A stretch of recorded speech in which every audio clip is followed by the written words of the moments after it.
About Dodges 1997. This is interesting.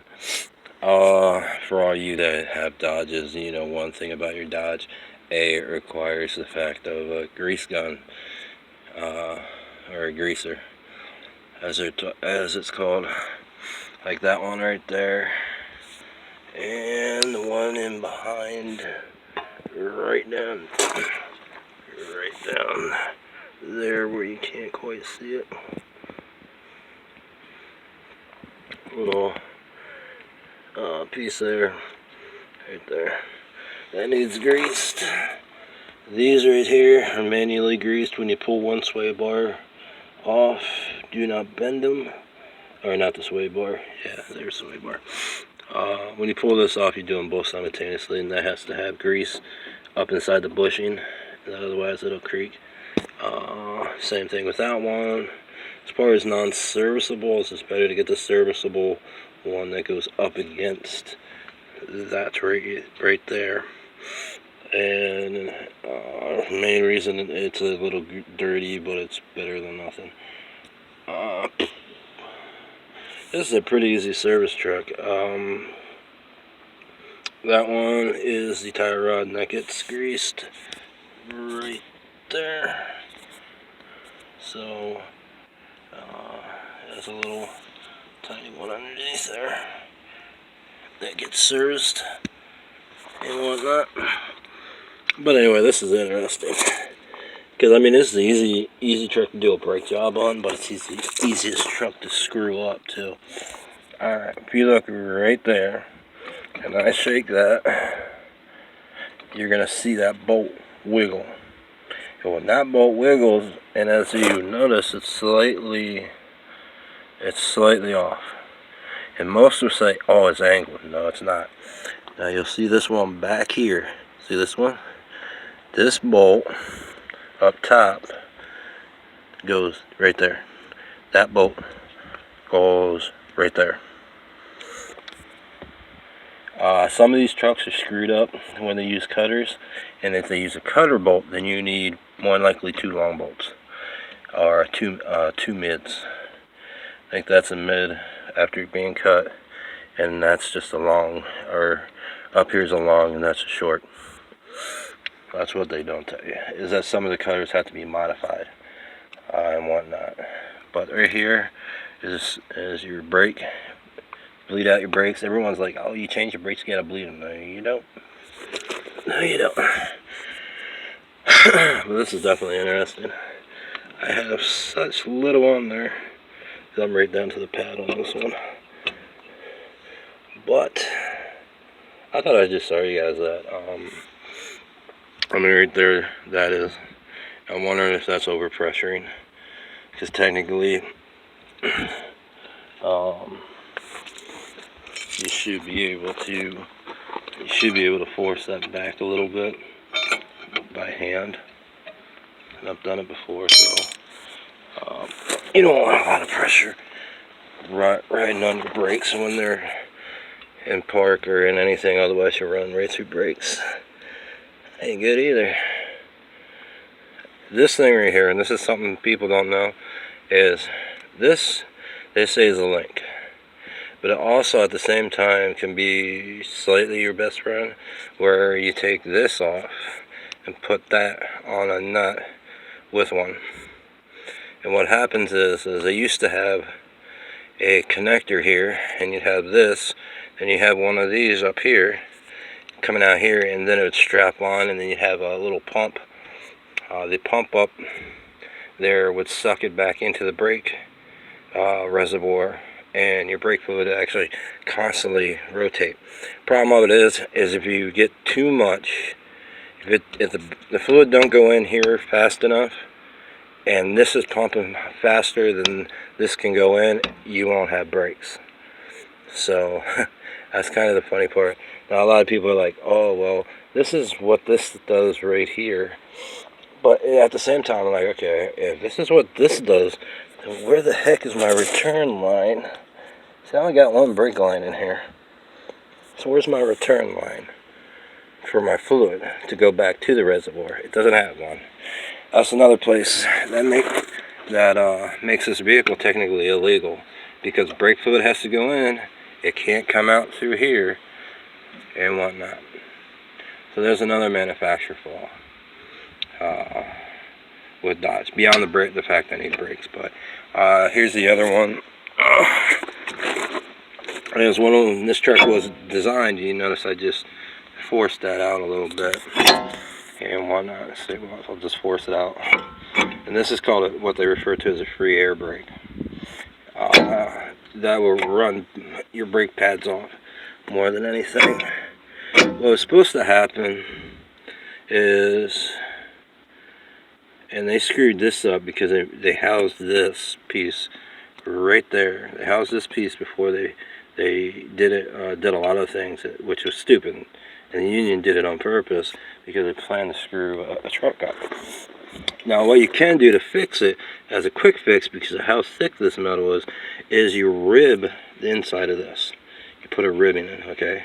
When I say ribbing, I'm talking about these threads. So you reverse thread this and whatnot. And what happens is you take one of these and you make this smaller by a down cut, and you put what's called an inset. And the inset, all the inset does is holds that there. And some say, well, why not put them on the outside? You can do that. But at the same time, you can also grease this from the outside or the inside, which is really, really easy. But at the same time,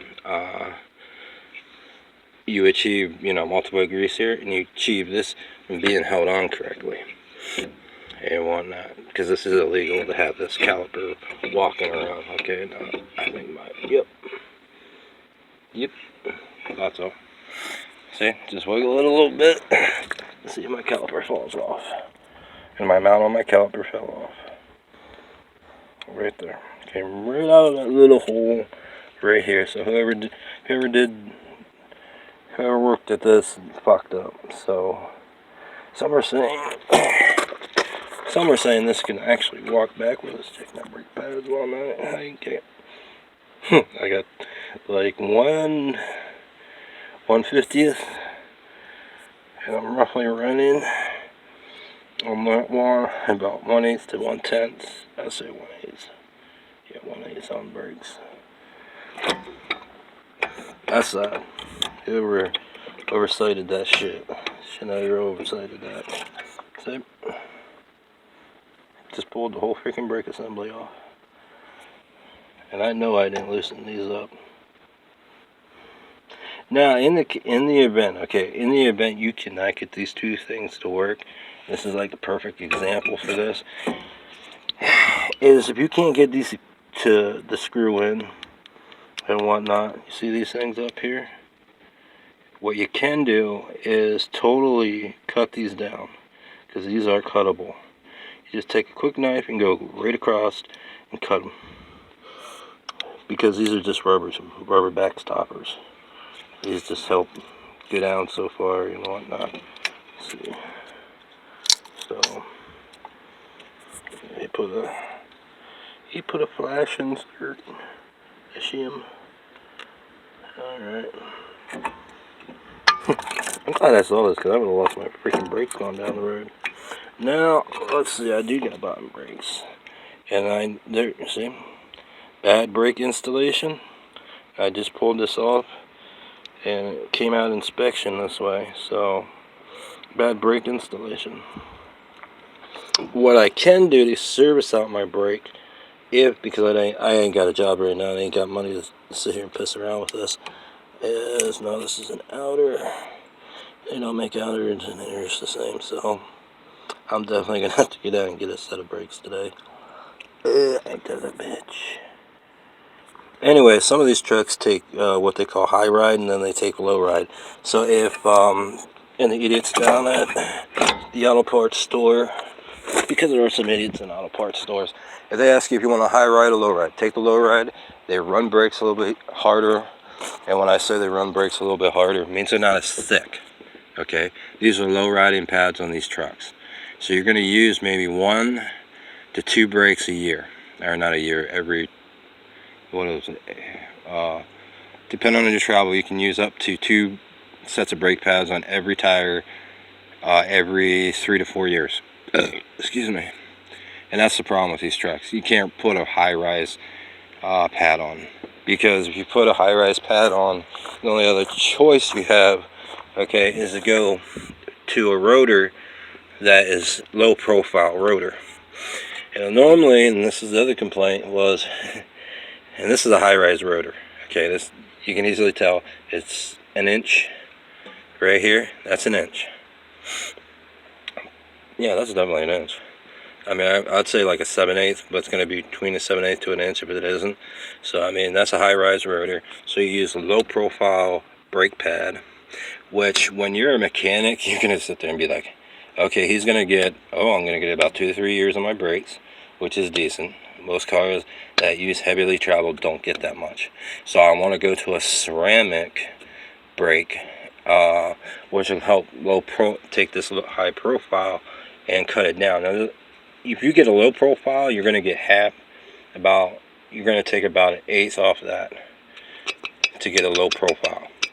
They're going to heat up more, so you want to get slotted and whatnot. But a lot of times, the reason why they don't like low profile, not calipers, but rotors as such, is because they tend to crack and break in the winter. That's not such a bad thing if it jams you up and blocks your tire. But what is the problem is having a high-rise rotor and a high-rise brake set, because they will consistently rub. I think this is what whoever had this vehicle, okay, not talking about the maintenance guy or the mechanic, put a set of high-rise rotors or brake pads on. And that's why, because of the complaints, so you don't have a lot to play with right there. And when that caliper is out that far, some say the caliper needs adjusted. If the caliper needs adjusted, the caliper is normally shot. Because these two holes back here, which are plugged now, that hole, where's, okay, let me just look. This one and this one used to be the in and out, but they don't use them because they say that it pumps out too much. Well, you don't oversize the damn pump unless you're running oversized tires where you need a heavy brake. But anyway, I thought I'd show you that. But whoever did that kind of screwed up, because like I said, I mean, that wasn't even mounted. So I'll tell you the other problem I got right now. And I got a rotted out rear muffler on here and whatnot. Yeah, let's see if I can find it. Right there, really where that black is. A little bit on the back side and whatnot. So I'm curious if I pull this other freaking tire off, I'm going to have a problem, because this just came out of the garage on a brake job. This is a sad-ass brake job I've ever seen one. Anyway, that's all I'm going to say. But now you know a little bit more about these Dodges and what to do and what not to do. They look at you funny and say about a low-profile brake, go to Dodge. And if Dodge asks you, well, we don't sell low-profile brakes, tell them to pull two different style brakes out and measure them. One is less than the other, and you want the less for this particular one, because I think they put all high-profile rotors on, which is what I call the granny rotor. So, reusable plug means that plug was probably at one time, because it has a sleeve in there. Nice. Like I ain't got enough to do today. But anyway, yeah, so this is always nice. I wanted my brakes are messed up. Anyway, so, but what I'm thinking is if you have a Dodge Dakota and you want to do something else, I'm going to show you real quick, running 15 minutes. Okay, yeah, Dodge Dakota and whatnot. And you don't want that muffler up where the axle is. You see that right there? And you'll see a bunch of little tiny holes. That is actually an unscrewable mount right there that connects to that pipe. And if you're smart, you notice all this space. You take that muffler up there and run a pipe, 2-pipe, and then run your muffler back here and run it right next to that. And when you come out here, you're gonna put a J-strap in. Now I call it a J-strap. All it is a tire strap, and it looks like a tie. It's a straight piece. You got a pre-bend, and then you hang your muffler, and then you can connect to the other part and run it out. Roughly, it's a better idea. Some say it gets in the way of the tire, this, that, and the other thing. You don't need your tire in there, even though it's really nice to do that. The other thing that you can do is run it on that side of the wheel, run it back, and hang it vertically on your muffler, because that's what that holds there for. So you end up running out, over and in, hang your muffler, then your muffler comes out this way and whatnot. So some crazy ideas. Oh, that's why I'm wondering about these dualies. But you can run a low profile muffler. I mean, hang it so where it comes down more and then goes out and then straps up right here. That's the easy way. But anyway, that's a better option because it's easier to get to the muffler. Right now I'm having a problem getting this truck up off the ground, so because the ground is just gravel and dirt. Fine. But anyway, that's all I'm going to tell you for today. But we're sleeping at the garage. Yeah, because they spun that. The brakes on here would have lasted 2 inspections. I still would have needed brakes on inspection. So, because I'm going to replace this brake, I'm going to go over and replace the other one simultaneously, regardless to the wear, and then work from there. So that's why I don't like people working on my vehicles and whatnot, because I gotta figure out what the heck the guy did to this. Because this, I mean, I know what the one problem is. The injector is not an injector, it's a carbureted flow, which is junk. $900 for a new Hunter for another carburetor, or for another electronic carburetor injector. Not looking forward to that. Anyway, that's it. Bye bye.